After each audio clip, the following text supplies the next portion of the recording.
good. And then he did chicken and brisket, and then we had the vegetarian stuff that we had made. All of the soup that we make is always vegetarian, so that's for both.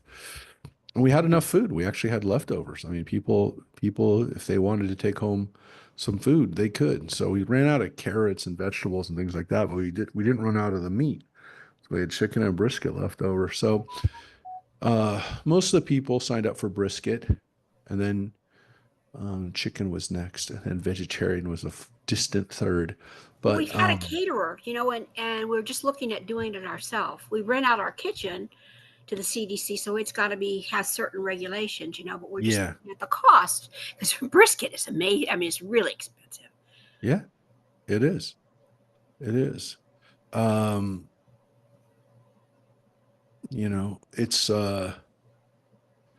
um, it's really interesting how we've done it in the past, figured out ways to do it. The last Uh-huh. couple of years before that, we did it at the senior center, and we actually prepared the food there, which worked out okay. But Mike did not like care for the food. That was his. I don't know. I didn't eat it, so that's. But people seem to enjoy the food this year, and I'm glad. And again, it's kind of a miracle.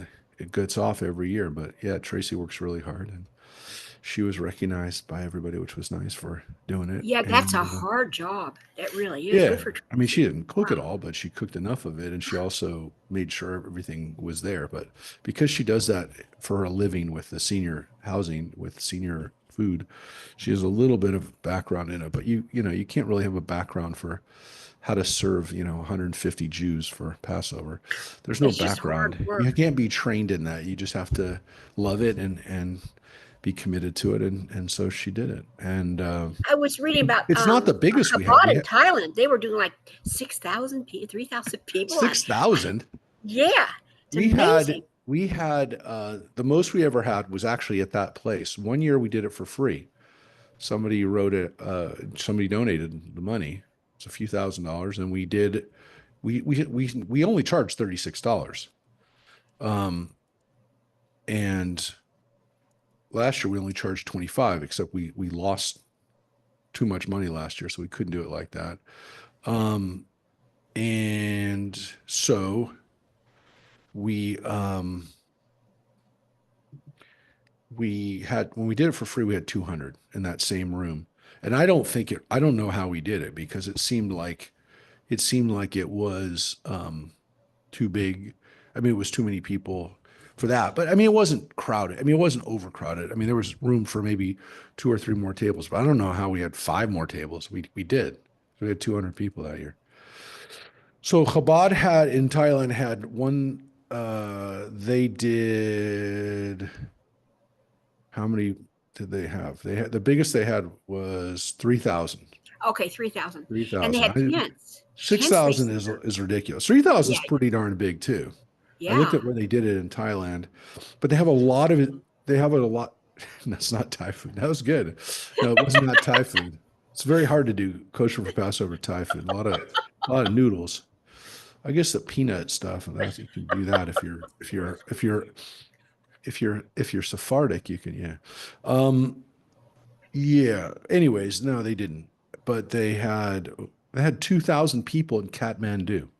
But understand that most of the people that come to this, geez Louise, most of the people that come to these Seder's, though, are Israeli. Israel has so many tourists in Southeast Asia, especially, well, pretty much Asia, but also South America. But so many Israelis go on tour to like India, Thailand. Well, yeah, but what the Israelis always travel when they're done with their military service. It's like their ritual. And so they go to very exotic places. They love to travel. Actually, I read today that the Maldives are not letting Israelis come because of the war. They've stopped letting Israeli tourists come there. So a lot of these countries have a tremendous amount of Israeli tourists, especially Asia. It's just interesting for people. Again, it's such a different culture, and so I think that's one of the things that makes Israelis drawn to those areas. They're just so different than Israel. And Thailand, interestingly, has a lot of flights back and forth between Israel and Thailand because there are a lot of Thai guest workers that work and live in Israel for extended periods of time. They're on workers' visas. Unfortunately, several dozen of them were taken hostage during October 7th. Actually, five of them were repatriated about 2 months ago, 3 months ago in January. Um, I remember they had five Thai workers that were captured in kibbutzim, and they were returned. Some of them were murdered on October 7th, but the hostages, for the most part, that were Thai, were released. But the reason that there's all these Thai guest workers is because um, when Palestinian workers were not allowed to come in, Israel had to turn to other places to get workers, and Thailand was an easier place to get workers from. So there's a lot of travel back and forth. There's a lot of Thai people now that speak Hebrew because they've worked in Israel for extended periods of time. There's not so much marriage and stuff happening. I mean, you're wondering, like, at some point, are there going to be like a bunch of mixed Israeli Thai people? And there's not so far. I mean, there's some, but there's not many. But I think it's bound to happen if there's if this continues, where there have so many Thai guest workers. But yeah. Anyways, on a happier note, no, not on a happier note at all. Today we're reading the book of Lamentations. I was trying to raise this table, but I can't. Well, you're supposed to read Lamentations sitting on the floor anyway, so it's appropriate for us to be like not in a comfortable position necessarily when we read Lamentations. Lamentations. Mike got down on the ground. Mike's on the ground here. Yeah, I want to see him get up. No, he's okay.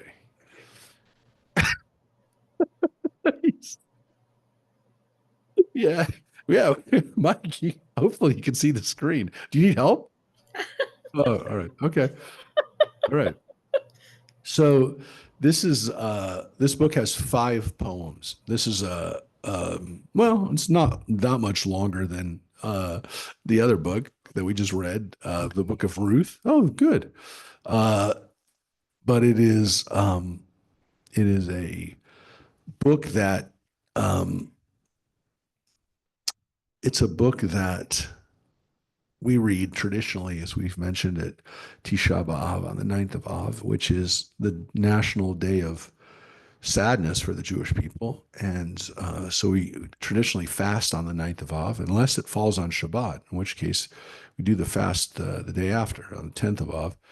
But the scroll is read. It's sometimes called a kina or a keynote or lamentations or dirges. And this is written in poetry. So it's written in a poetic form. There is uh, there are some very interesting linguistic styles in here. The first is that we have some acrostics in here, alphabetic acrostics. Um, and also, it's weird to think that this was sung. Well, we have a melody for it. There's a nusach for singing this, and it's obviously kind of like a sadder sounding nusach. Na na na na na na na na na na. It's very low, it's very minor, and it's sad. It's obviously it's not an upbeat song, but we have a tradition that this was written by the prophet Jeremiah. Um, it's sometimes called, and the translations will say, the Lamentations of Jeremiah. It is, there are different thoughts on it, but it is possible that it was written by Jeremiah. Um, there are similarities between that book and between Jeremiah and the book of Lamentations, enough that it's possible. But scholars are divided over whether this was written by one author or not. Some people say that it's written by a few different authors. But yeah, but it's possible that it was written by one person. And again, that person being Jeremiah. So there's definitely different, like you'll see as we read it, there's different perspectives offered in this. So the the poems are written from different viewpoints. Um, And so, I mean, this is the rough. I'll just give you the what to think of as we read this. You can kind of, but this is the way we look at it. The first chapter is um, from the standpoint of the city being like a widow that has lost her family, not just her husband, but her family. In the second chapter, um, we focus on kind of why it happened. Chapter three is one where the vantage point is kind of like maybe, again, let's look for the future. Chapter four goes back to how the people have sinned and what they've done to get there. And number five is kind of ends with a hope that this will be taken away. People kind of looked at it as kind of like going up and then coming back down. Chapter three in the middle. You know, you can kind of decide for yourself as we're reading this that, whether that is the intention. There is a line in this book that is, and we'll point it out when we get to it, which is part of our liturgy. And when you see it, you'll recognize it and you'll say, oh, yeah, I know that one. So the Hebrew name for the book is Echa, which is the first word of it, which we usually understand Echa is an O, no, alas. It's almost, again, the sound that a person makes as they're sad, you know, sigh. And so for 2,000 years, we've read this book. Actually, for 2,500 years, we've read the book. But after the destruction during the Roman period, this took on even more significance because Israel never got rebuilt. And so every year on Tisha B'Av, we lamented the fact that we had lost our home. It's important to understand that when we talk about Israel today in the modern sense, if we understand that for 2,000 years, every year on Tisha B'Av, Jewish people would weep, mourn, put on sackcloth, ashes, sit on the floor, have a national day of mourning for 2,000 years, you understand why when we talk about the fact that Israel is our home, you don't go through that ritual and understand that this holiday of Tisha B'Av was celebrated by our ancestors not too long ago, even like 2 or 3 generations ago, with more reverence and more dedication than Hanukkah. I mean, they didn't really know from Hanukkah. This holiday they knew from. And they fasted on this day every year, and in some cases in the summer when it was hot and uncomfortable, and they didn't miss this fast. It was done by as many Jews as did the fast for Yom Kippur, fasted on Tisha B'Av. And now most Jews have no idea when it is. Look, part of it is it's in the summer, and people, are traveling, and they're not.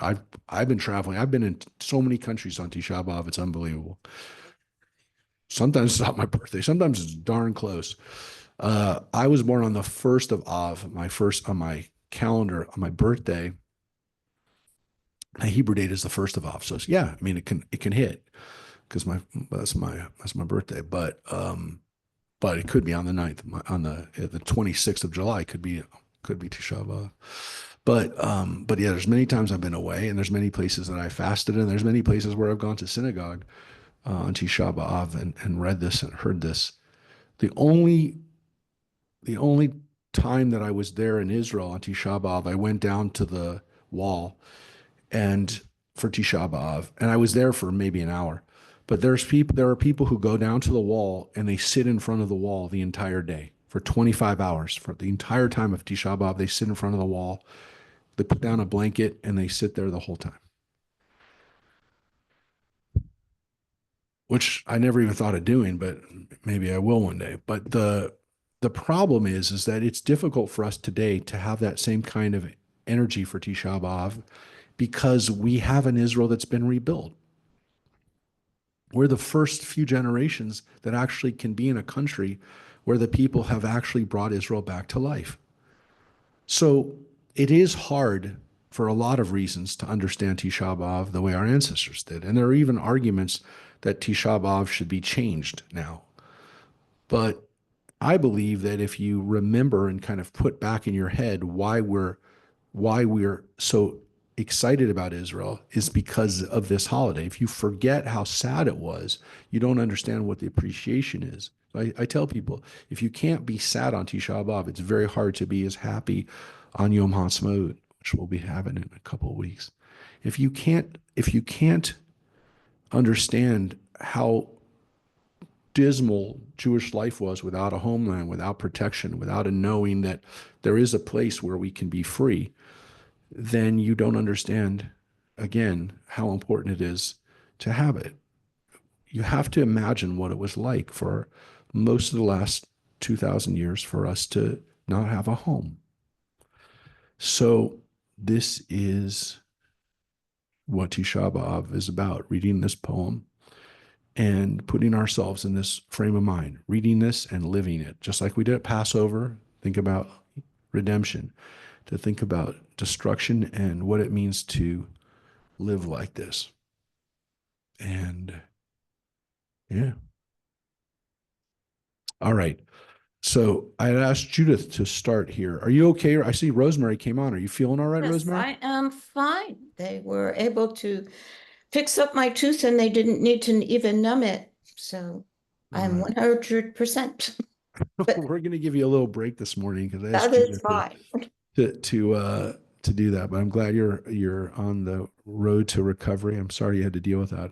No one likes to have teeth problems, dental problems during Passover when you already have to crunch a matzah. But anyways, be careful, everybody, and happy Passover, everyone. In the midst of that, we'll start Lamentations. We'll be lamenting a little bit today too. So Robert, yes, before we start, you mentioned that there was talk about changing it.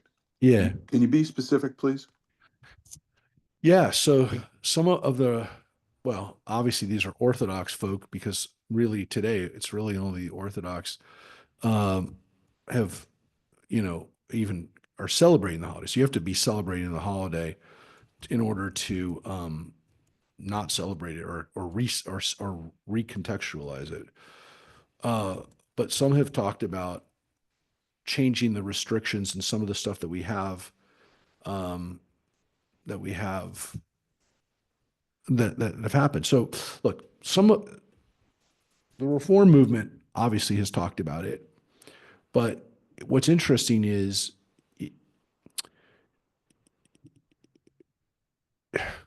well, here, I'll show you a story that came out not too long ago. Um, But it still commemorates the destruction of the temple yeah, with an S. true. Yeah. So So that we still don't have. yeah, Ideally, maybe. though I think Yeah. people are kind of hesitant to make that uh so here's an article from a few years ago in the Jerusalem Post. Um so I don't know if this one is, I can't get this one to load up.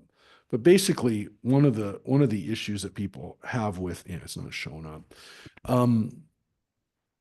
Is do we need to change the morning rituals? And again, these are Jews who celebrate Tisha B'Av in the first place.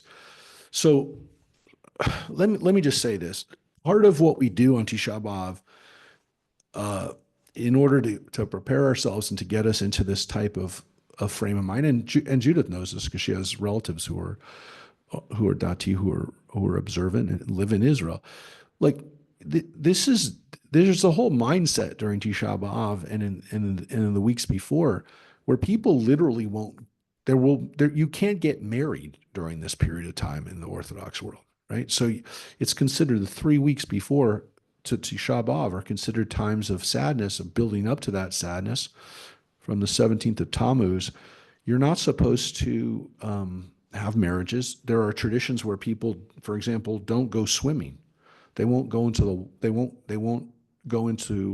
a pool or to a beach during those 3 weeks because it's considered to be frivolous and too celebratory. So people don't go to concerts. They basically treat it like a mourning period. And so I think what happens for some people is, do we treat this time as a fully mourning period, or do we have to, or must we kind of recognize that we live in a different time, and so our rituals need to adapt? And again, the Torah doesn't say, the Torah, the only time we actually hear about fasting in the Bible on Tisha B'Av is within the Bible, when they're starting to talk about people fasting for the destruction of the temple. And it definitely is in the Talmud. You start to get these other rituals that build up over the last 2,000 years, which really make our lives a time of like Shiva. And so people say, okay, so if we have Tisha B'Av, what about the days around it? Orthodox are not saying we should not fast anymore on it, but they definitely think maybe we should recognize that, do we have the same sadness as our ancestors did around this event when we've rebuilt it? And shouldn't there be something in the rituals that reflects that? So again, I mean, that's a discussion that's going on in Israel. And so again, it really only makes sense for people who celebrate it in the first place. If you don't celebrate it, you're not going to say, well, I'm not going to celebrate it now. The Orthodox are saying we're not going to be as sad anymore. But yeah, this is a discussion that goes on in the Orthodox, modern Orthodox, and religious Zionist world today. So I think people who go to Jewish summer camp sometimes commemorated Tisha B'Av because they would talk about it at camp. And so some people, it was always kind of treated strangely at camp, because a lot of kids go to camp and they never have fasted before on Tisha B'Av. They never heard of Tisha B'Av, and all of a sudden they hear about it at camp. So it's an interesting situation, because we don't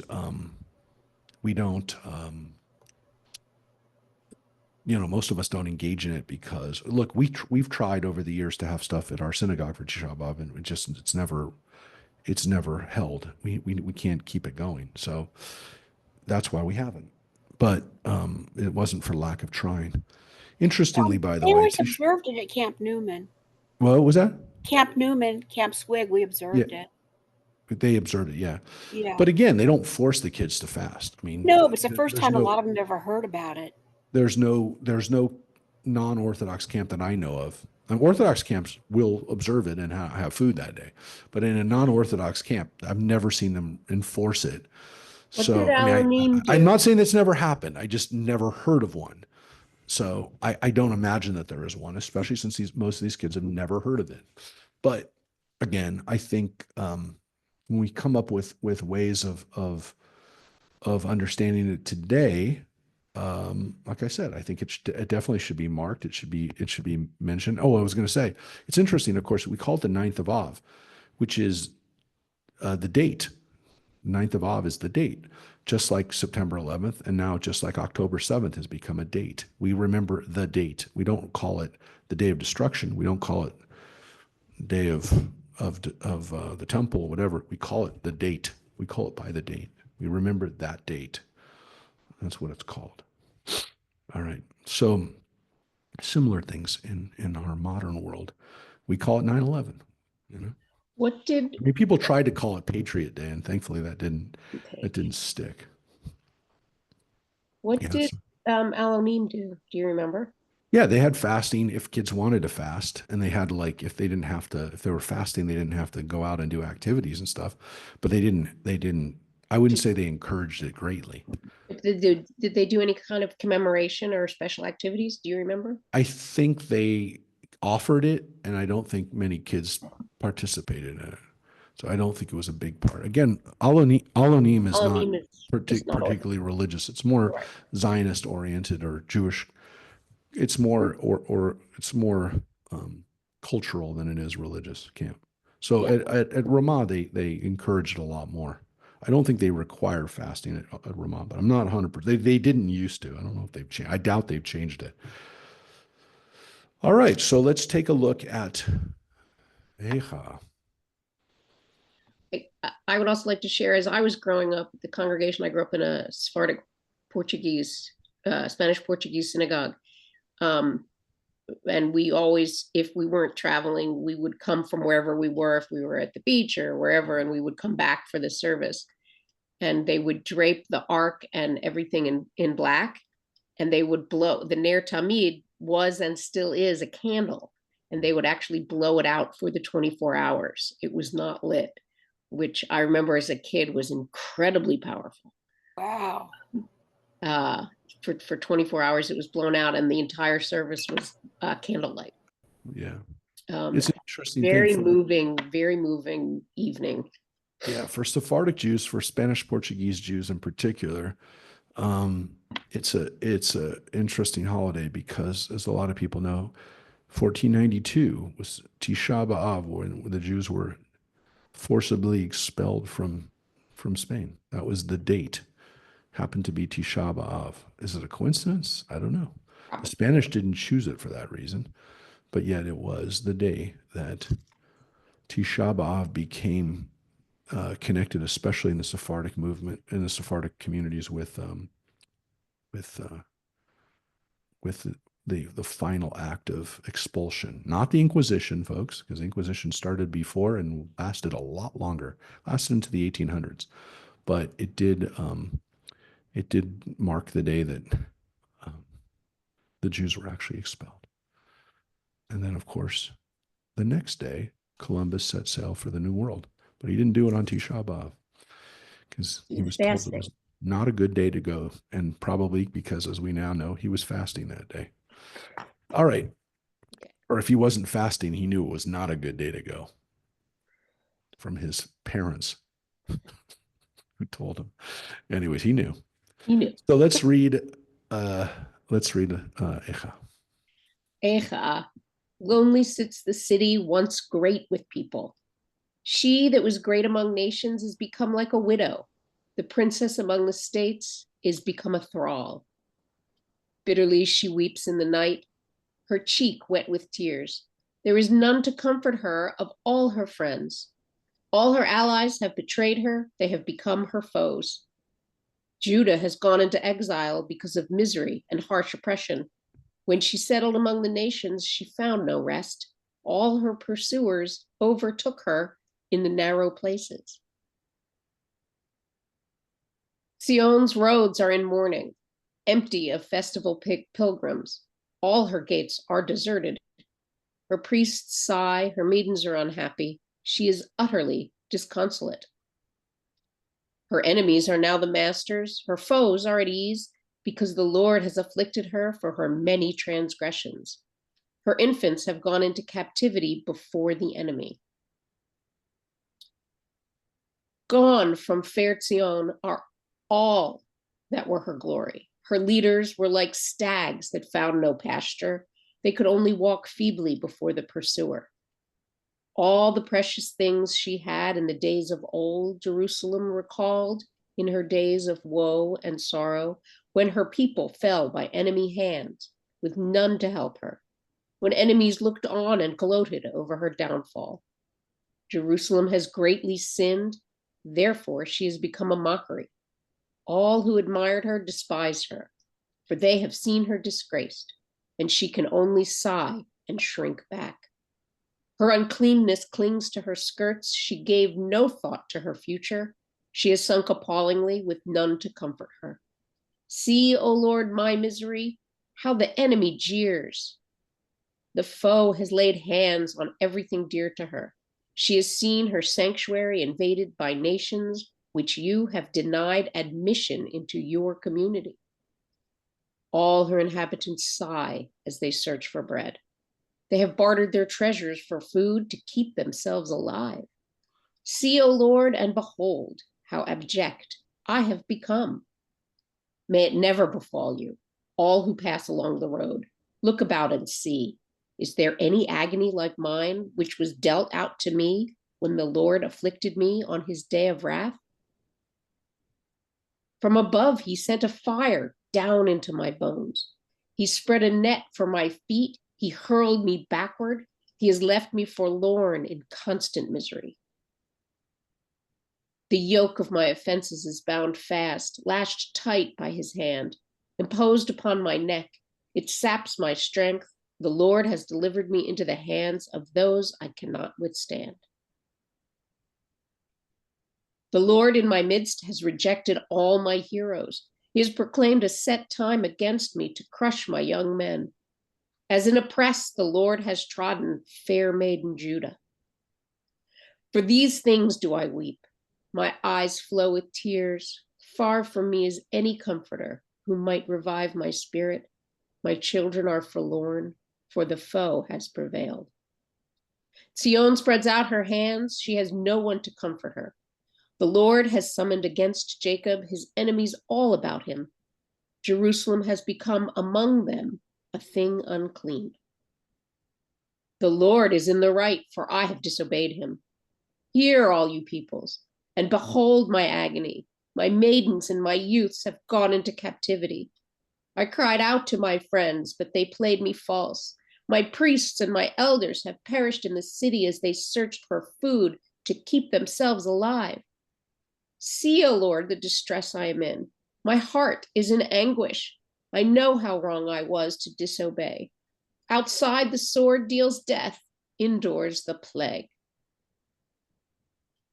When they heard how I was sighing, there was none to comfort me.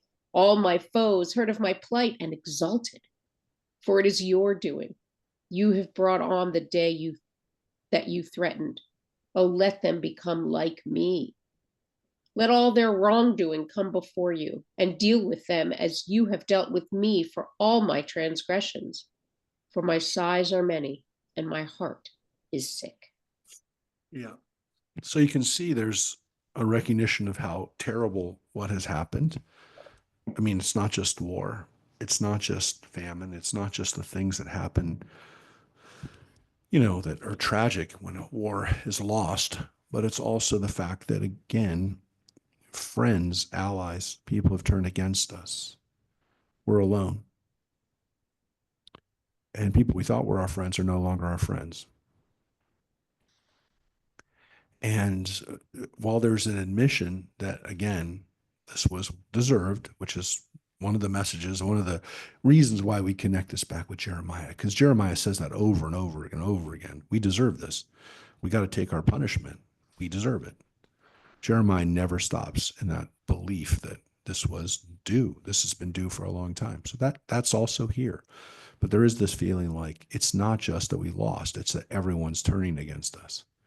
And it's very powerful to read this. It's very powerful to put yourself into this mindset, to think about what it was like thousands of years ago, but also to think about what it would be like today. And that's what I have to do when I read this. I can't stop myself from thinking about it. And of course, I think everyone recognizes that ever since October 7th, 2023, our minds can wrap around this a lot more. What if what had happened in one day had happened over a period of weeks or months? What if instead of, 30,000 Palestinians coming in, there were 500,000 or 3 million Arab Arab invaders coming in from Lebanon, from Syria, from across from Jordan, across from Egypt? That was the nightmare of Israel for the last 75 years, that these other countries would organize themselves and put themselves into a position to start doing this, to actually do what we envision happening here, which is invading and then watching that, happen. This is a billboard that's up in Tehran, billboard that's up right now, which, as you can see, flags, Muslims, not just Arabs, Muslims from all around the world. You even got a Japanese flag. You got people from all around the world marching on Jerusalem, right? This is not speculative. This isn't, well, what if they thought this? This is what's up right now. They're not carrying weapons. Right. Okay, Rosemary. Yeah, you're right. They're there. They're there for peaceful reasons. The assumption now is that these people are marching. They do have backpacks, but yes, you're right. They're not weaponized. But as you notice, there is no Israel around the There's no, They're out. there's no Israel there. So those buildings that are modern city of Jerusalem are not there. So Al-Quds, which is what they call Jerusalem, the holy city, the holy, that's their dream, right? Marching on that. And that's the nightmare. So that dream is our nightmare. And it's reflected here. But what's interesting about this too is play it out, right? Don't just stop there, folks. Because what this is telling us, what happened was that the Egyptians and that the other countries that we were counting on as allies against the Babylonians, they disappeared. The people that we thought were our friends, whatever treaties we had with the Philistines, whoever it was, the Edomites, whoever we had happened to have alliances at the time, they disappeared. They were gone. And it's interesting to think and take, like I said, take the exercise a little further. If Israel is destroyed, if Israel is defeated in a war, do people who are very dear friends today, people who believe that God has chosen Israel for a great miracle, do they turn on us because they feel that we squandered the miracle? Can you not see the people who claim that they love Israel turn on Israel and turn on Jews and turn on us by saying, look at what you did. You didn't fulfill God's promise. However they interpreted how it played out, the fact that Israel didn't completely occupy all of the West Bank, whatever the message is from said evangelical preacher, the message could be the Jews in Israel have screwed up and now God is punishing them. And then let's punish them further. Let's punish them in our own backyard. Do you not understand that this is not a theoretical exercise because this has happened already? We can actually look back in our history to see what had happened every time Israel or the Jewish people have suffered loss. It's been compounded exponentially by rises in anti-Semitism and the feeling that if they were God's chosen people, if they were God's protected people, this couldn't possibly happen to them. Play it out in your mind. It's a nightmare, but you know it could happen. If you're honest, you know that it could happen. What's amazing about what we just read, folks, is that was an entire alphabetic acrostic. Each line began with the next letter in the Hebrew alphabet, in the alphabet. See? Aleph to Tav. So if people look at the structure of this and say, well, it sounds like the lines are not necessarily connected with the previous one. Yeah, a little bit. I get it. I can say, yeah, it's a little bit of, we're holding to a poetic structure, and sometimes that's going to make it a little harder for it to be smooth, organically smooth when you're doing that. And guess what? This one is too. This chapter 2 is also an alphabetic acrostic. So again, each line is beginning. I know that like teachers love doing this to, for kids, have them go write an alphabetic acrostic using the letters of mother for Mother's Day, or, write an alphabetic acrostic with the alphabet for, your report on Columbus or something. But it's not easy. And, you get to X, Y, and Z and you're like, oh, I'm trying to finish this and I can't. But yeah, it's not easy. It's a little easier in Hebrew, but it's still, you're following a style, and it, sometimes there's a little bit of sacrifice maybe for the form, for the, using this different kind of, this kind of mode.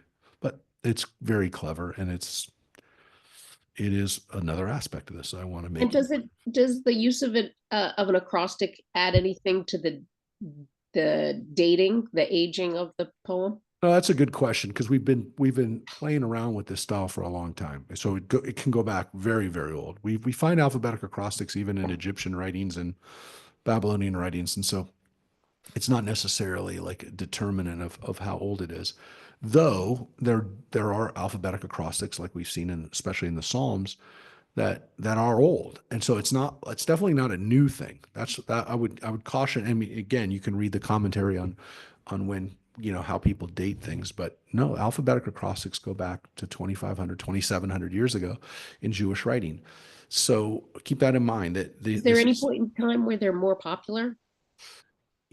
Just out of I think curiosity. I think it goes in phases. It's not Yeah. particularly popular today, but it was popular in the Middle Ages, and people, people go through phases where they do it.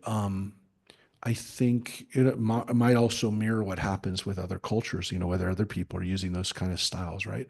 So I think sometimes it might have been like, oh yeah, we can do that. We do that in our tradition, and so they went for it. But it is in the Dead Sea Scroll times, like, so there's things that were written in the Dead Sea Scrolls that are alphabetic acrostics, and it obviously it you have to be committed to the Hebrew language to follow the alphabetic acrostic form. So if your native language is not Hebrew, then you're really making a statement that I want to use Hebrew as the way to do this. But as I said, it is easier in Hebrew than it is in English. And plus, by the way, it's always going to come out to 22 verses, the letters without dots that you have in the Hebrew language. So letters, because they have numerical significance and because they also have, mystical significance, I think for us and for other cultures, it's not just Jews, that has that kind of thing. We don't really have that in English. We don't have like mystical connections to letters. We don't look at letters the way that other cultures do with their letters. And I think that's to some extent because our language, our English language is a mishmash of Latin and Germanic language. We're more of, I guess, considered Germanic language, obviously, than a Latin or Romance language, but we have both. We have elements of both. And so our alphabet is we recognize that our alphabet is a mishmash. There was not a conscious development of our alphabet. So keep that in mind too, is that we don't have that same kind of attraction to English letters that our ancestors did, or that there are in other cultures. And I think, again, in cultures where they have letters, and again, if you're using a syllabic alphabet and you have an alphabetic, not a alphabetic structure like you do in Chinese or some other languages, you don't even, it doesn't even matter from that standpoint. But when you have a numeric structure to the letters where you say, oh, that's the third letter of the alphabet, that's the eighth letter, and everybody knows what you're talking about. Look, we do it a little bit, but we've only started doing it in English lately, and it's weird. It's not inherent. It's not like a big tradition in our language. I can think of very few places where this plays out in English, where we talk about numeric significance of letters and how the letters, nah, Can't think of any. I can think of one. I won't say it's the exception that proves the rule that it doesn't happen, but it's such a horrible example. But I'll give you one. So a lot of white Aryans have 88, tattooed on their bodies, right? That's Right. for HH, for Heil Hitler. So if you Right. see people with an 88 on their tattooed on their arms, doesn't mean that they're still, but at one time they were running with white Aryans. So that's the eighth letter of the alphabet, but you don't see it a lot. It's so rare. Again, it's not the only one, but it doesn't hit me a lot that there's examples of where people play off with the letters. But in Jewish tradition, it goes back thousands of years, and it's a wonderful kind of way of, listen, at the end of the day, Judith, right? One of the best things about having the alphabetic acrostics, and it happens for me, because like if I'm ever, a lot of times when I'm thinking of a psalm, I'll just start doing the Ashrei. I say, I want to do a psalm. You can remember it, right? Because you go like Aleph, Bet, Gimel, Dalet. I'm going through the letters. Did I do Hey yet? So it's a great way. It's a great mnemonic device, right? So that it's really, you can remember it a lot easier. Now, look, if it's a book like this where there's, 4 out of 5 chapters are alphabetic acrostics, you got to remember, okay, chapter 2 starts with Echa. Well, because chapter 1 starts with Echa, but what's the next one? Is it oh, it's Bila, so people have to remember chapter one was, you have to remember that there's different words in each one, but it makes it a whole lot easier to remember. And remember, people knew this by heart. People All knew right, by so let's read chapter two. Okay. Echa, the Lord in his wrath has shamed Fair Zion, has cast down from heaven to earth the majesty of Israel. He did not remember his footstool on his day of wrath. The Lord has laid waste without pity all the habitations of Jacob. He has raised in his anger fair Judah's strongholds. He has brought low in dishonor the kingdom and its leaders. In blazing anger, he has cut down all the might of Israel. He has withdrawn his right hand in the presence of the foe. He has ravaged Jacob like flaming fire, consuming on all sides. He bent his bow like an enemy, poised his right hand like a foe. He slew all who delighted the eye. He poured out his wrath like fire in the tent of Fair Zion.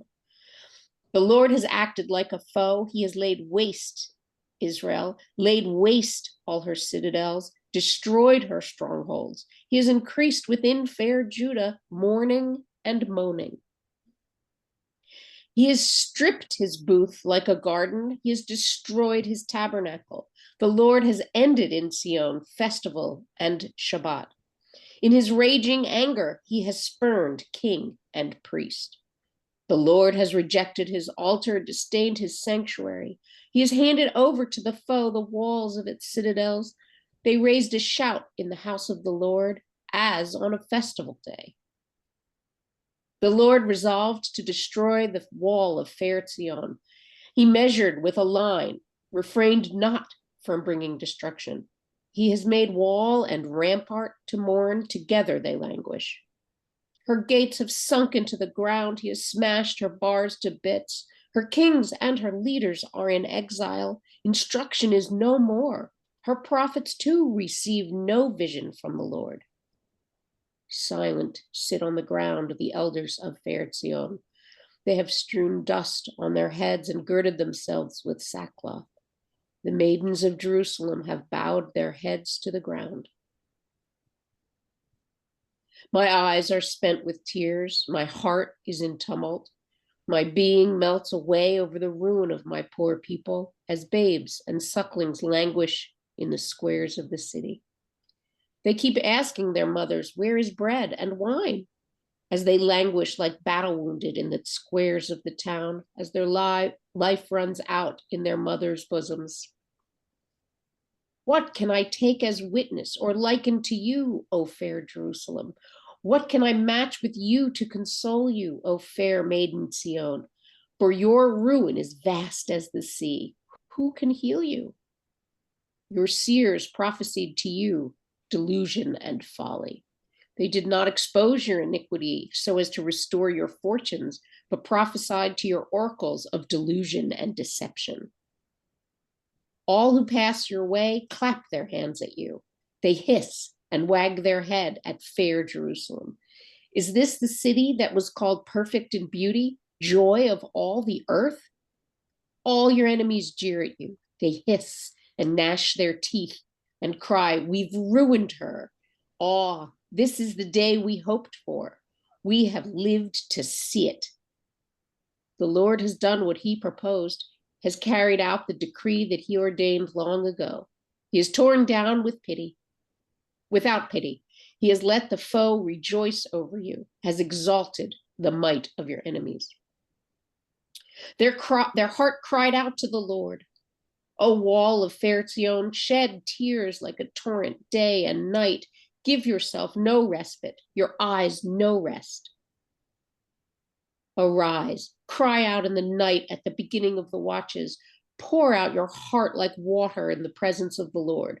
Lift up your hands to him for the life of your infants who faint for hunger at every street corner. See, O Lord, and behold, to whom you have done this. Alas, women eat their own fruit, their newborn babes. Alas, priest and prophet are slain in the sanctuary of the Lord. Prostrate in the streets lie both young and old, My maidens and youths are fallen by the sword. You slew them on your day of wrath. You slaughtered without pity. You summoned as on a festival. My neighbors from round about, on the day of the wrath of the Lord, none survived or escaped. Those whom I bore and reared, my foe has consumed. Yeah. And so when you just read Yes. women reading their own children,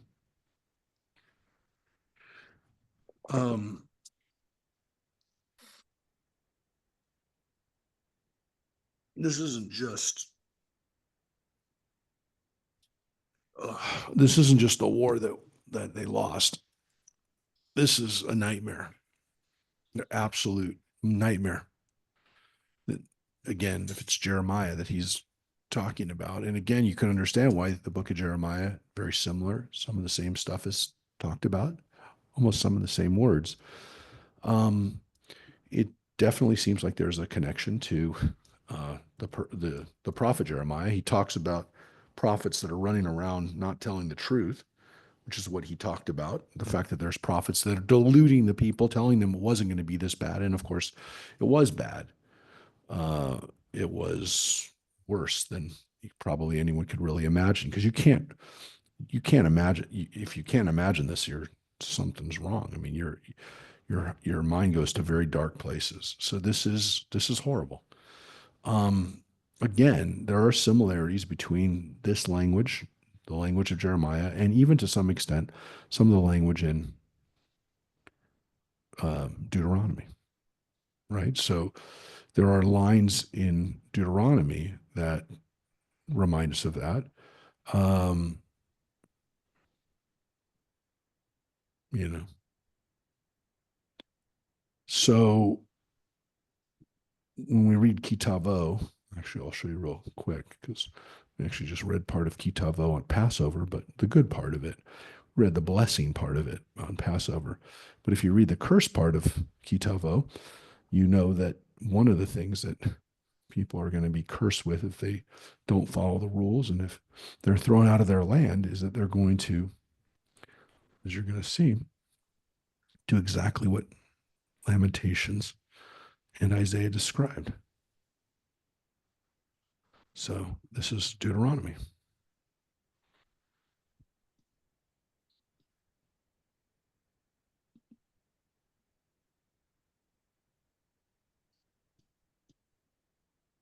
There it is. So You shall eat your own issue. this is exactly what we read about in the Torah. So if you wonder, is this just the nightmare that they're living through? This is actually warned about from Deuteronomy. Now, again, if Deuteronomy was written by Jeremiah and Lamentations and the books are all connected, but again, this happened. It happened in human history, and it's the absolute worst thing that you could imagine. And so it's there as a caution, as a nightmare. This is the nightmare. That it happened. I mean, the evidence is that Jeremiah said it happened. The book of Lamentations says it happened. So if Deuteronomy, and actually there's a line in Leviticus that also says that this will happen. Look, for people who think that the Bible was written, parts of it were written, very close to when these things happened. So for people who say Deuteronomy was written by Jeremiah, they're like, of course Jeremiah wrote that in Deuteronomy. Then when Moses says it's going to happen because you knew you knew it happened. Regardless, like I said, Leviticus says it's going to happen. So it happened in other times in human history before that. I mean, there's other occurrences of it that are written about in Babylonian, ancient Near Eastern texts. And we haven't found, the bones of people that we, know that these people were eaten in Israel at that time. But there's no reason to think it didn't happen, because why would Jeremiah say this? I mean, this is horrible. And yeah, I mean, this is a nightmare. So And it's a nightmare that's come to life. So it's not just a nightmare in the sense that it was dreamt. It's happened. So, um,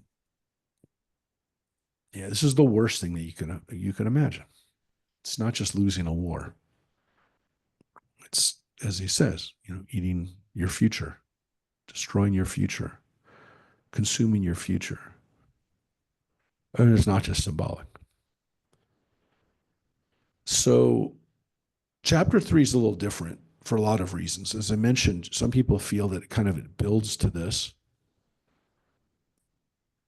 This is also written in a different structure. So the previous 2 chapters, there's one line for each letter of the Hebrew alphabet. Okay. Now what we're going to see is a few verses um, on these letters, which we also saw, by the way. We saw that in the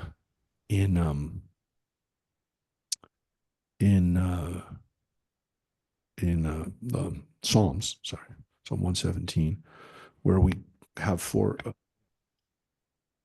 8 lines per letter of the alphabet. So that's a huge psalm, right? So this one has 3 times, so it's got 66 verses. It's chapter 3. And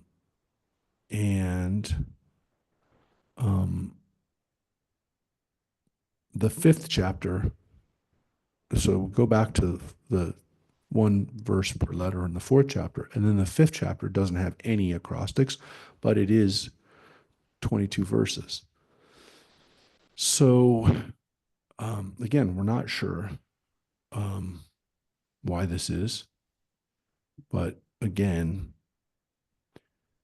you can imagine a poem in English where people tried to keep this going.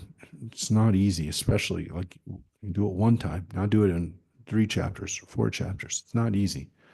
So let's take a look at this one, which, as I said, has 3 for each one. So this is chapter 3, and it begins with the words ani, I. I feel like I completely blanked. Has ever been discussed the possibility that it's 5 different authors? Yeah, How I many mentioned that. chapters did I you say said that? it is possible, and partly because again, people say, well, this guy wrote in 3s, and Different the other styles. people that maybe the one person who wrote in 2 wrote these, and it's possible because there's slightly different vantage points. But there are the people who look at the language and look at the word choice, Yeah. and the word choice doesn't change between the during. Okay, so maybe it's 3 authors, maybe it's 4, maybe it's 5 authors, right? All It right. could be more. Maybe each chapter is combined keynote, lines that people came up with, and it was collaborative. I don't know. Right. The problem is the word choice is similar between the different chapters, and so the words that we see used are similar words. And again, some of them are obvious. Like I'll point it out only because again, it's hard in English, it's hard in translation to catch it. But when you see the phrase "Bat Zion," right, fairs, which usually translated as "fair Zion" or "maiden Zion," Bat Zion, maiden Zion, or daughter of Zion. When you see that phrase used, yeah, that's a stylistic choice. That's something somebody chose to use that phrase. You don't have to call it Bat Zion. Somebody did. Somebody could have just said Zion. If you say certain things like re'eh, look or see, right? Re'eh, you start to see that phrase being used. You go like, oh yeah, I know that phrase. By the way, it's also a phrase in Deuteronomy. It's one of the parshas is re'eh. Like the word Shema, listen. When you see certain, these kinds of things where people say that, it's hard to see it in English, but if it's like visible, I'll point it out, and you see, oh yeah, that's the guy. Again, sometimes it's using one word for something that you know you don't have to use that word, and if it's used repetitively, you're like, oh yeah, that's the same author. But that's all we can do. I mean, there's no other way for us to do that other than look at certain texts and go, well, that text, it's not in that text, it's not in the Septuagint, it's not in the Dead Sea Scrolls. But other than that, we really can't do that. And there is the part of Lamentations that we have in the Dead Sea Scrolls too. All right, so um, Ready? let's continue. I am the man who has known affliction under the rod of his wrath. Me he drove on and on in unrelieved darkness. On none but me he brings down his hand again and again without cease. He has worn away my flesh and skin. He has shattered my bones. All around me, he has built misery and hardship. He has made me dwell in darkness like those long dead. He has walled me in and I cannot break out. He has weighed me down with chains. And when I cry and plead, he shuts out my prayer.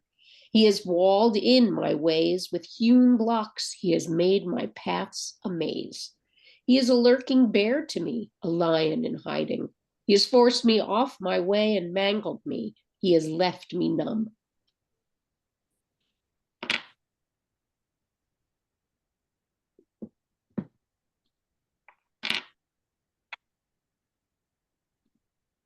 Sorry. He has bent his bow and made me the target of his arrows. He has shot into my vitals the shafts of his quiver. I have become a laughing stock to all people, the butt of their jibes all day long. He has filled me with bitterness, sated me with wormwood. He has broken my teeth on gravel, has ground me into the dust. My life was bereft of peace. I forgot what happiness was.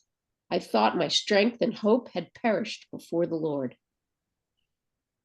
To recall my distress and misery was wormwood and poison. Whenever I thought of them, I was bowed low.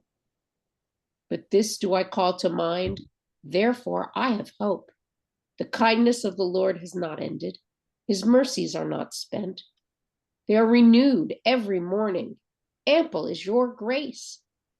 The Lord is my portion, I say with full heart.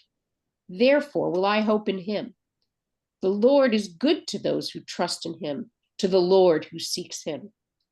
It is good to wait patiently till rescue comes from the Lord. It is good for a man when young to bear a yoke. Let him sit alone and be patient when he has laid it upon him. Let him put his mouth to the dust, there may yet be hope. Let him offer his cheek to the smiter. Let him be surfeited with mockery. For the Lord does not reject forever, but first afflicts, then pardons in his abundant kindness. For he does not willfully bring grief or affliction to man, crushing under his feet all the prisoners of the earth, to deny a man his rights in the presence of the Most High, to wrong a man in his cause, this the Lord does not choose. Whose decree was ever fulfilled unless the Lord willed it? Is it not at the word of the Most High that weal and woe befall? Of what shall a living man complain? Each one of his own sins. Let us search and examine our ways and turn back to the Lord. Let us lift up our hearts with our hands to God in heaven. We have transgressed and rebelled, and you have not forgiven. You have clothed yourself in anger and pursued us. You have slain without pity. You have screened yourself off with a cloud that no prayer may pass through. You have made us filth and refuse in the midst of the peoples. All our enemies loudly rail against us. Panic and pitfall are our lot, death and destruction. My eyes shed streams of water over the ruin of my poor people. My eyes shall flow without cease, without respite, until the Lord looks down and beholds from heaven. My eyes have brought me grief over all the maidens of my city. My foes have snared me like a bird without any cause. They have ended my life in a pit and cast stones at me. Waters flowed over my head. I said, I am lost. I have called on your name, O Lord, from the depths of the pit. Hear my plea. Do not shut your ear to my groan, to my cry. You have ever drawn nigh when I called you. You have said, do not fear. You championed my cause, O Lord. You have redeemed my life. You have seen, O Lord, the wrong done me. O vindicate my right. You have seen all their malice, all their designs against me. You have heard, O Lord, their taunts, all their designs against me, all the mouthings and pratings of my adversaries against me all day long. See how, at their ease or at work, I am the butt of their jibes. Give them, O Lord, their deserts, according to their deeds. Give them anguish of heart. Your curse be upon them. O pursue them in wrath and destroy them from under the heavens of the Lord. Yep. Deserts. So you can see chapter 3 is much different than the previous chapters in its tone. The language is pretty much the same, and we'll see that all the way to the end, to chapter 5. Some of the language is the same. Some of the word choice is exactly the same. It's too coincidental, but which is why, again, a lot of people won't give up the idea that this is not written by multiple authors. But you can see in chapter 3, the author starts to say, it's going to be okay. So it starts off, it's terrible, and then, but it will be okay. It's okay. It's actually, that's the way it should be. When we're younger, we go through trials and we learn from it, and then we grow, and we'll be okay because God fixes these things. Yeah, look at the middle, right? So he starts kind of like around the letter chet, right? So right about here, right? The kindness. So he goes in Zion. He says, "I have no, no." It starts. I have hope there. I thought my strength and hope I had perished before. So now it says, the kindness of the Lord has not ended. His mercies are not spent. They are renewed every ample your grace. The Lord is my portion, right? So in Chet and Tet, he's starting to say, the Lord is good to those who trust in him, right? And then, God is giving them a hard time. yeah, yeah, yeah, I mean, enough to, like, he's going, what's going on? yeah. After that, all of a sudden, there's no evidence why. Well, he says he deserves. Well, he says,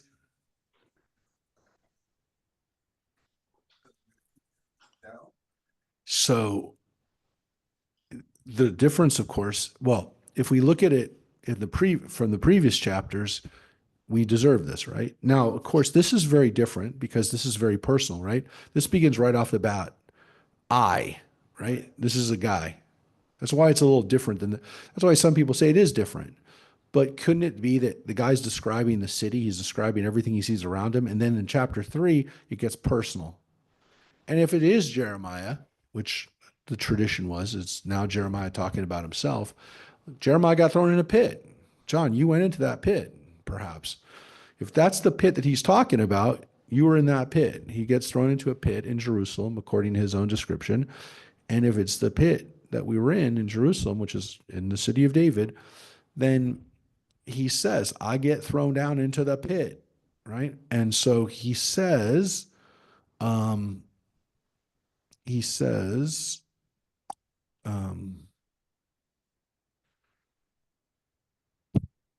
um, it's going to get better. It's good to wait for God, right?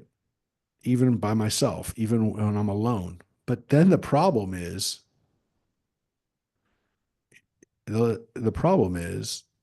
and he says, look, let's examine our ways. Maybe like the assumption is we deserve it. And again, he turns it back into we, right?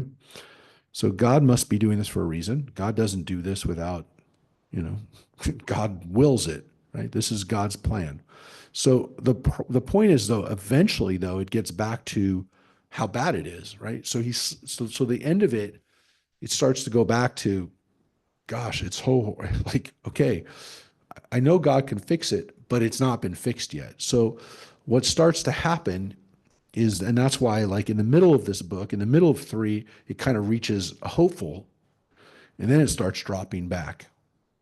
And so a lot of people say, look, it shows Jeremiah is hoping. He gets into this in chapter 3, it kind of builds up, or I would say kind of like it comes up in 3 where it's going to be hopeful, and then it starts to go bad. But it doesn't end bad. I mean, chapter 3 doesn't end bad because it said, God, you've seen what's happened to me. Now fix it, right?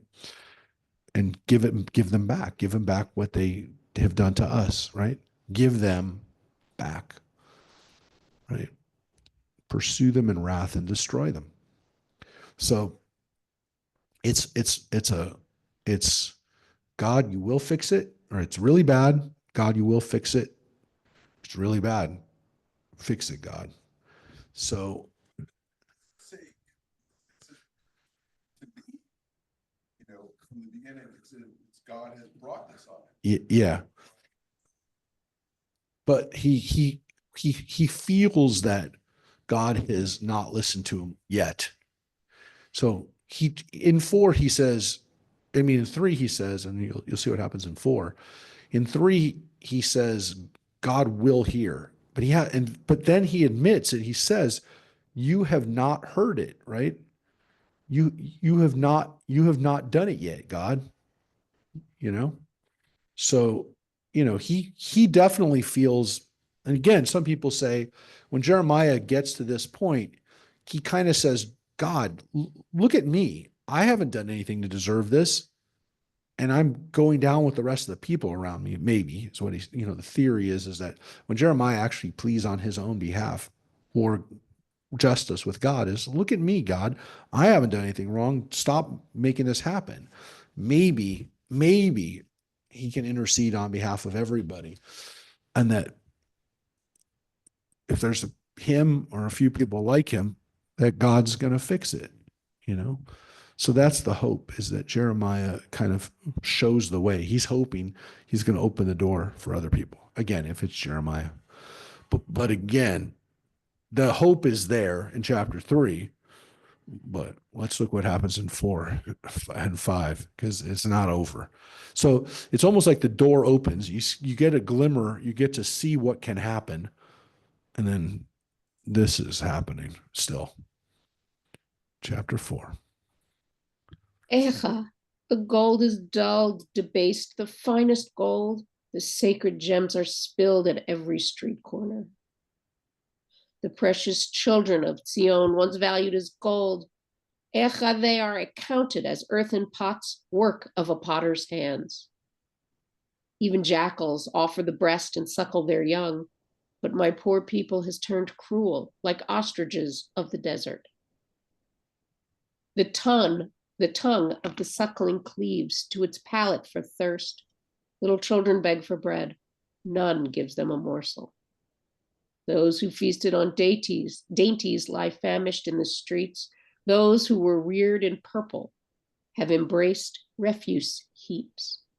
The guilt of my poor people exceeded the iniquity of Sodom, which was overthrown in a moment without a hand striking it.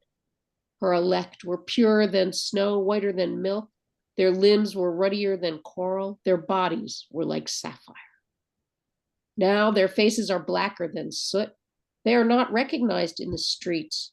Their skin is shriveled on their bones. It has become dry as wood. Better off were the slain of the sword than those slain by famine, who pined away as though wounded for lack of the fruits of the field. With their own hands, tender-hearted women have cooked their children. Such became their fare in the disaster of my poor people. The Lord vented all his fury, poured out his blazing wrath. He kindled a fire in Sion, which consumed its foundations. The kings of the earth did not believe, nor any of the inhabitants of the world, that foe or adversary could enter the gates of Jerusalem. It was for the sins of her prophets, the iniquities of her priests, who had shed in her midst the blood of the just. They wandered blindly through the streets, defiled with blood, so that no one was able to touch their garments. Away, unclean, people shouted at them. Away, away, touch not. So they wandered and wandered again, for the nations had resolved, they shall stay here no longer. The Lord's countenance has turned away from them. He will look on them no more. They showed no regard for priests, no favor to elders. Even now our eyes pine away in vain for deliverance. As we waited, shall we wait? Still we wait for a nation that cannot help. Our steps were checked. We could not walk in our squares. Our doom is near. Our days are done. Echa, our doom has come. Our pursuers were swifter than the eagles in the sky. They chased us in the mountains, lay in wait for us in the wilderness. The breath of our life, the Lord's anointed, was captured in their traps. He in whose shade we had thought to live among the nations. Rejoice and exult, fair Edom, who dwell in the land of Uz. To you too the cup shall pass. You shall get drunk and expose your nakedness. Your iniquity, fair Zion, is expiated. He will exile you no longer. Your iniquity, fair Edom, he will note. He will uncover your sins. Yeah. So it gets bad again in chapter 4, and it's about the city. It's not about him anymore, right? It's about the national destruction. It's about what he sees on the streets. And again, this horrific description of consuming children. So, it's horrible, and he notes it's horrible, and it's just horrific to read this. So when we talk about the most horrific things mentioned in the Bible, it's those things. This is part of the Bible. So is the Bible all great, beautiful stuff? No, there's some very dark things in the Bible. That's why you can't read every part of the Bible with a kid, not just some of the more sexually graphic imagery, this horrific horror graphic imagery. This is horrible. This is the worst thing you can imagine. So again, it calls into mind what the prophets talked about, including Jeremiah, because Jeremiah goes on a whole rampage against all the nations around Israel, right? He had several chapters about the Edomites and Philistines and the Phoenicians and all the peoples that are going to get their just deserts. Guess what? So again, we have it here with Edom, which is one of our closest relatives, right? It's one of our closest nations. Edom is actually a descendant of Isaac. He's Jacob's brother. So these are the Moabites and the Ammonites are through Lot, through Abraham's nephew. This is through not just Abraham, but through Isaac, right? Isaac was their parent. So they're very closely related. They're cousins, and they are part of the problem, right? They take part in the destruction and siege with the Babylonians. We know about that from the other prophets. Obadiah talks about them. And here, by the way, of course, it says fair Edom, right? Bat Adom, just like Bat Zion. Here's Bat Adom, fair Zion, fair Edom. And so we also read, it says Be'eretz Uz, which is where it says that Job came from. So Job was either an Edomite or he lived amongst the Edomites, but that's where the land of Uz is. This is a poem. The structure tells us that Edom and Uz are the same areas. And again, here it's for the purpose of condemning them and making sure that we know that they're next. They didn't get away with it. They're going to get it. And of course, the Edomites eventually, the Idumeans, we talked about it on Wednesday night a couple of weeks ago. King Herod is one of the last Edomites that we even know about, because once the Romans destroy the area, including the land of Israel during the Judean wars, there are no more Edomites. The Edomites disappear, the Idumeans disappear, and they're replaced by the Nabateans, who married into that community. It's not like they just overran them, they took over. And those are the people who built Petra, and those are the people who then become Arab when the Arabs invade. And again, we don't know what the exact ethnicity of the Nabateans were, but they might have been fairly Arab already themselves, the Nabateans. There's differences of opinion on how Arab the Nabateans were, or whether, again, it's just another word for Arabs that lived in that land. But eventually, of course, Jordan becomes a part of the Arab conquests and Arab people, and eventually part of the Muslim conquest. So, yeah, but they're going to be punished. And interestingly, in the Jewish mind, the Edomites are not Arab. They are Christian. Eventually, they're Roman, and then eventually they become Christian. So when the Talmud talks about Edomites, they're not talking about Arabs. They're talking about Romans And then they're talking about Christians who they feel, again, in the rabbinic mind, the Romans are kind of like us. And the Christians, especially, are kind of like us, but they're not us. And so being Edom is seen as a way of saying they're like us, but they're not like us, right?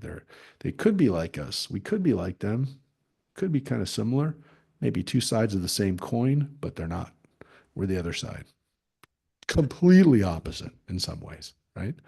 As great as the Romans are with, doing all these cool things like building cities and sewage, and they also do gladiators stuff. We don't do that, we spend our time, trying to understand God. They spend a lot of their time building and destroying stuff at the same time, which caused us to wonder, are we connected somehow? Which we believed we were, because we believed they were descendants of the Edomites. There's absolutely no genetic reason for that. There's absolutely no historical context for it, but we believe that the Romans were, if they weren't like genetically connected to the Edomites, they were spiritually connected to the Edomites. And so whenever the rabbis talk about Edom in their text, they're not talking about Edom. They're talking about the Romans, and then later on, sometimes Christians. So again, not good for them here in the end of this chapter. Again, it goes back to an alphabetic acrostic, one line for each one. And again, much more about the national situation rather than a person, like, again, Jeremiah or whoever it was in chapter 3, talking about their own personal situation. This is back to the people are walking around. They look like people who survived the Holocaust. And guess what? It would have been better if they got shot or killed or decide, if they were hit by a sword, which is like the people who lived were the unfortunate ones. Right? Better off were those who were slain by the sword.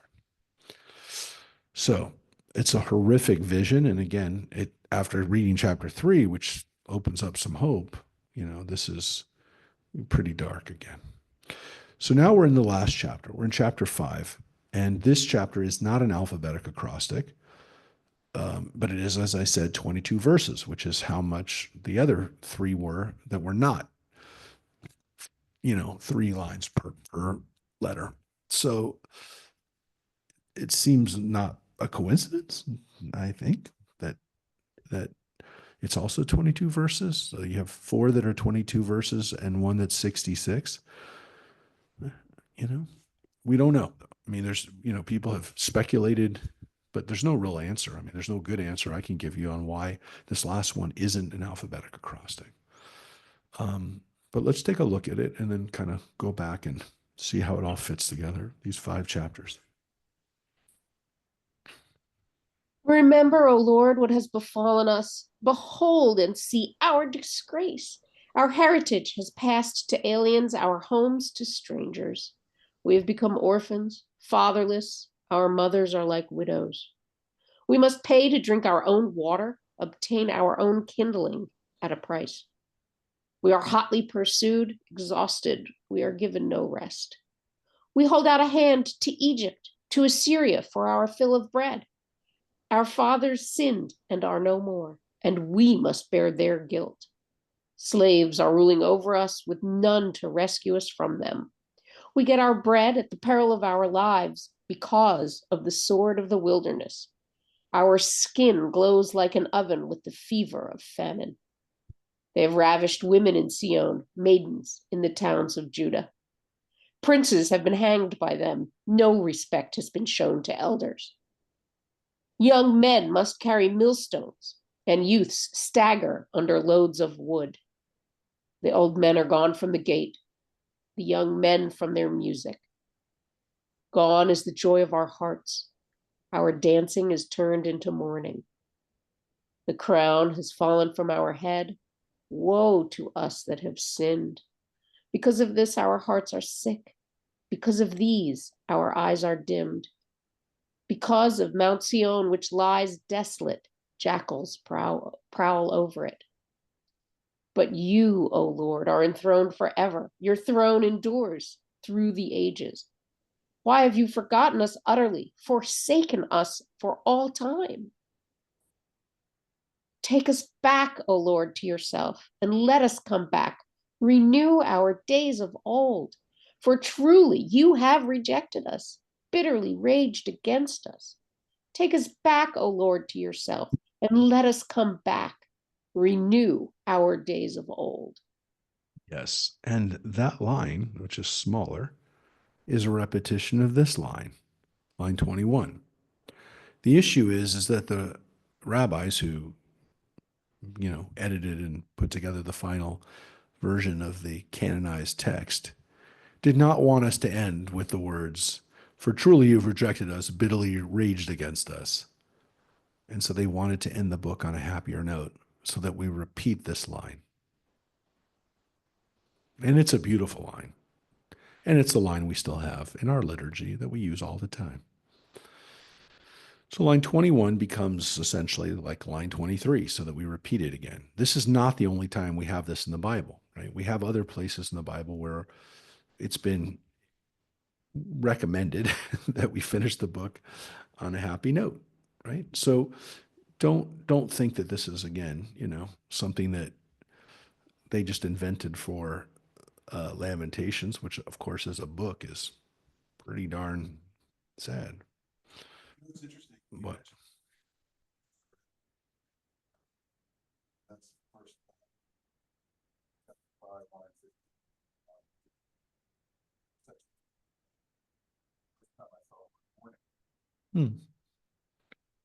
Yeah, it's interesting, I guess, in that word wasn't used.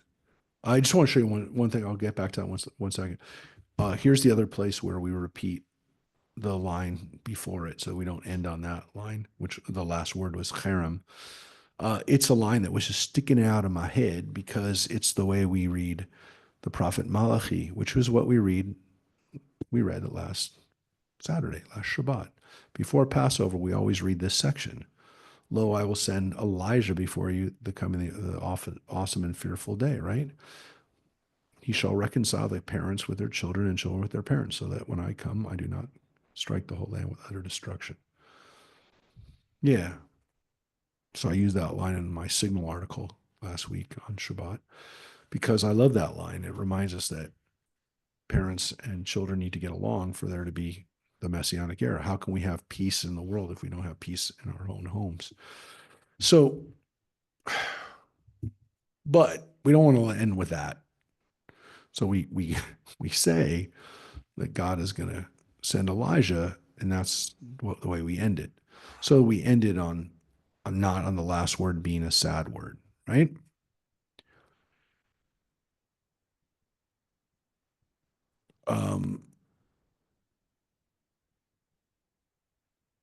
This line 21, is the most famous line in Lamentations. It's the line that we have in our liturgy to this day. And as a matter of fact, we hold it so important in our liturgy that every time that we open up the ark and then we take out the Torah scrolls, right? And we read the Torah at a service on Shabbat or on a holiday. And then we return the Torah back to the ark, right? And we do a prayer called Eitz Chaim Hi, right? Which actually says the Torah is our tree of life, right? Eitz Chaim Hi. You know that part, right? Well, are people still there? Are people still alive out there? Yes? Hello? Right? Yes, Torah is yes. our tree of life. Yes. Hello? Our tree of life. Yes. The Torah So, is our tree of life. yes. So we say Eitz Chaim Chi lema chazikim ba v'tom checha me'ushar, right? That's from Proverbs. The Torah is our tree of life. It's a beautiful way to remember that the Torah is our tree of life. But we don't finish with the Torah is our tree of life. We finish with the words, Ashivenu Adonai elecha v'nashuva, right here. Chadesh, Chadesh Yameinu, Chadesh Yameinu kekedem. And that's what we say when we close the ark. It's chilling, right? It's really almost, again, it's a beautiful melody for it. But the words are so beautiful. They're so powerful. And they're so beautifully constructed. Yeah. Hashivenu. I know. But we don't want to finish with that. We don't want to finish with, God, you've rejected us, right? Because we have hope that God will take us back, right? Take us back. Hashivenu, right? Hashivenu, right? Hashivenu. Yeah, we sing that at high holidays too, these words, because the idea that God would take us back means that there's hope. But what's so beautiful about it, and again, the word nashuva is the root, same root as shuv and hashivenu, which is come back, return. The root for teshuva, right, for return. There's actually a synagogue in LA called Neshuva, which is a minyan. And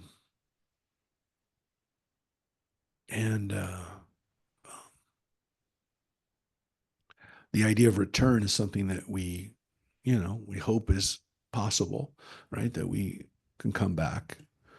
If we're not in the right place, that we can do teshuva.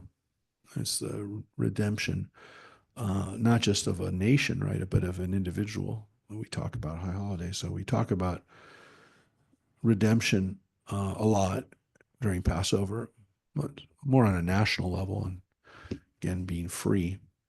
But to really look at it on a personal level, this is the line that kind of also reminds us that it happens I mean, it's a group, right? It's plural. It's not just one person, but that we understand that it's returning back to God.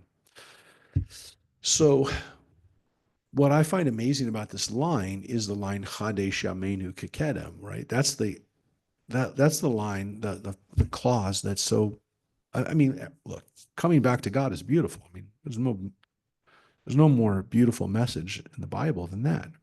But look at that line, Chadesh Yameinu Kekedem. Look at that last part. Renew us as we were in days of old.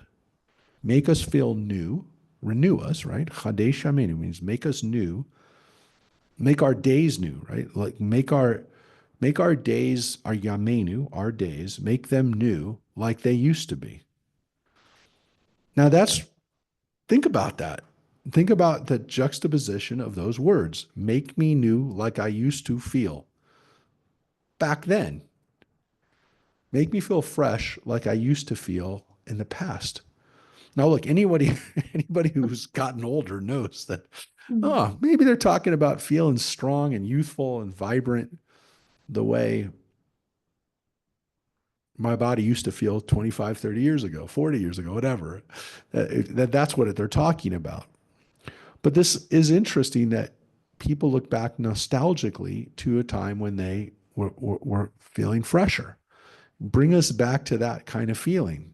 Bring us back to that kind of renewal. Make our days feel new.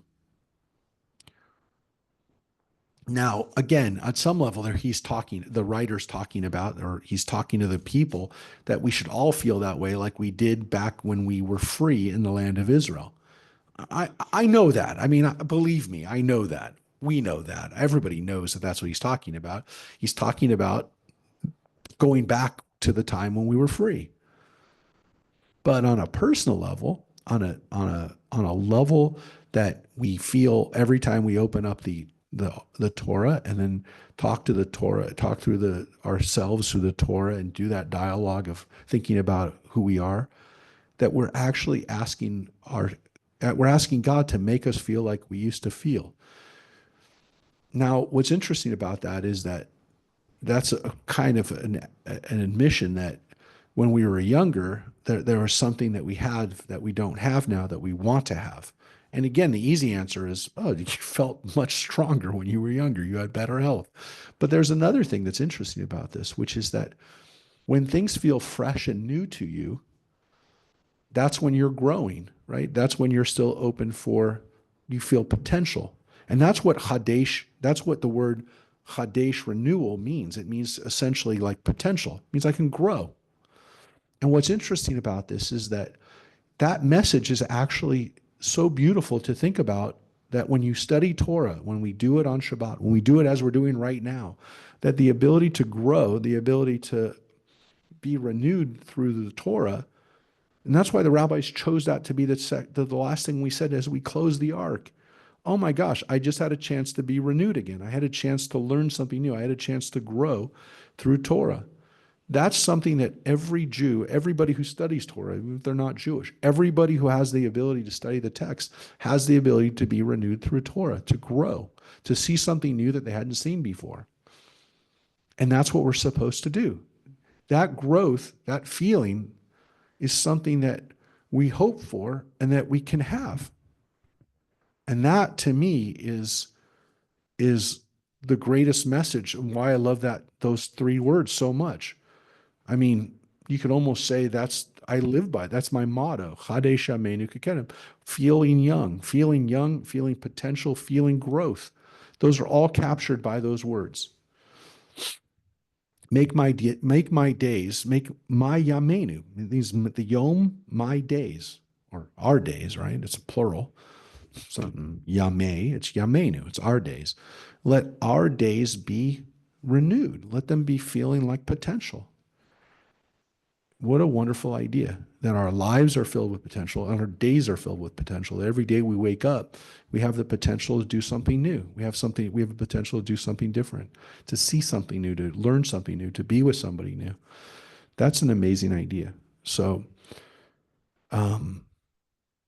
I hope everybody feels that. I hope everyone gets that today. And we're on a good start already by starting the day like this. So, look, I knew we were reading this. I knew we were reading this end bit right here. But, in the middle of Passover, or towards the beginning of Passover, yeah, I don't get to eat what I want to eat today, but you know what? I get it. So what? It's a lesson in giving up a little something to anything. I'm already done. Oh, it's terrible. I mean, it's good. I need to do it, but I really wish I didn't have to, because I've had rice. I had rice in a few forms yesterday because I've only started eating rice the last 7, 8 years, 10 years. I don't even remember. It's about 10 years. I started eating rice. I never ate rice as a kid. That gives me a whole bunch of options, but I think I've already exhausted them. I had rice. I had rice yesterday. Yeah. And I had rice checks, which I never had cereal because I hate Passover cereal, but I like rice checks. And those are just rice and milk. It was fine. But so what? Look, the reality is I'm going to do stuff today that's going to be fun, do new stuff, learn stuff. We're going to grow. And so all of us have done that. All of us have a potential to do that today. And all of us every day have that ability to do something new. So I hope you feel that sense of renewal. And I hope that, that's, can be something you think about, to be chadesh, to be fresh. And to be, again, you want to be renewed or fresh or whatever those words that however you want to understand that. I want you to feel that today. And are you off the ground? No, it was Mike. It was Mike that was on the ground. Mike is doing okay. He's good. But I'll tell you, thank God we're all living at a time when we imagine the darkness of what this means and think about it maybe again this next year at Tisha B'Av, wherever you are, which this year it's going to be, I think it's like right around my birthday. Hold a second, I'll tell you, because I was looking at where I was going to, what I'm going to be doing for Tisha B'Av, and it is August 3rd. It's a Sunday, August 2nd to the 3rd. So maybe this year you'll read that section and you'll think about your life and where you are and what's going on during that time on wherever you are on Tisha B'Av, August 3rd, 2025. Hopefully Israel and the Middle East will be in a better shape by then. But again, we will see you next week when we're going to be reading. We're going to be reading from our next scroll, right? The next scroll in our Megillot. I was going to show you something right now.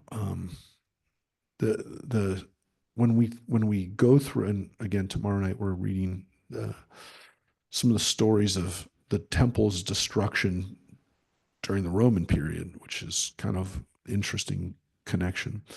But this is where we're going to be next week in Ecclesiastes, which we're not going to read that. That's a little bit longer. So you're going to see, we're going to read that over probably two or 3 weeks, probably maybe 3 weeks, we'll see.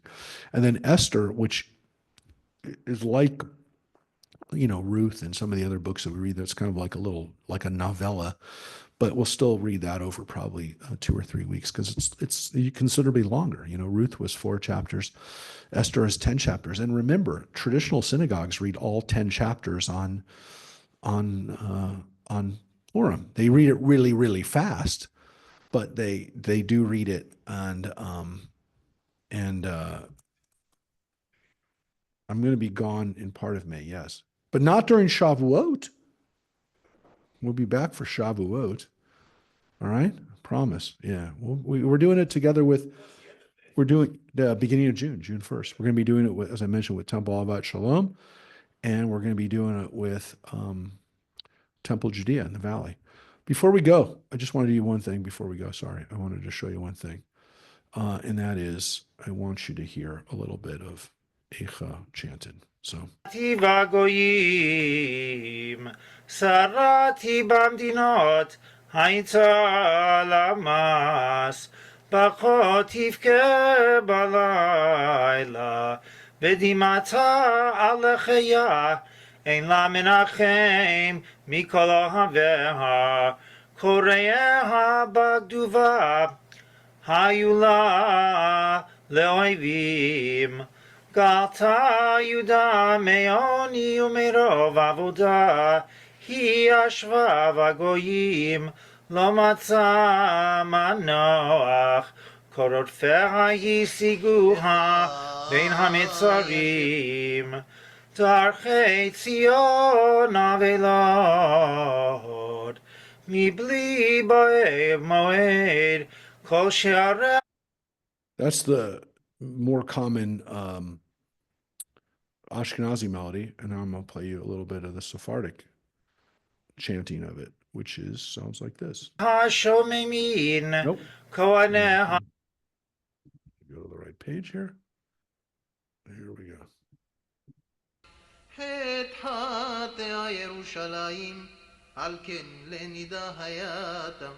כל מכבדיה הזילו כי ראו ערוותה גם היא נאנה חבטה שוב אחור טומאתה בשוליה לא זכרה אחת. So that is the slightly different version, but you can hear both are in very minor keys and meant to be sung with sadness. Yeah.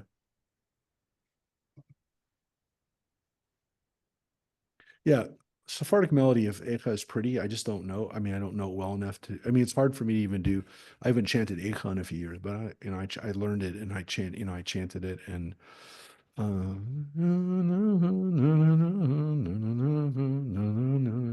I do a little bit. Well, I do it pretty much the same, but maybe a little sadder. But yeah, it's meant to be sung as a dirge. And so we don't know exactly how our ancestors sang it, but they did not sing it, I'm sure, in a happy way. All right, folks, thank you very much. Thank you, Judith, for taking us through a sad, sad book. And Thank you. hopefully we'll have good days and have days that are filled with joy. Glory was there. Jeff was not here today. It's Joyce's birthday today, so we'll wish Joyce a happy birthday. You know how I always remember that? Because it's tax day, and it's Joyce Stein's birthday. All right, everybody. Take care. Be well. Bye-bye. Bye, everybody. Bye.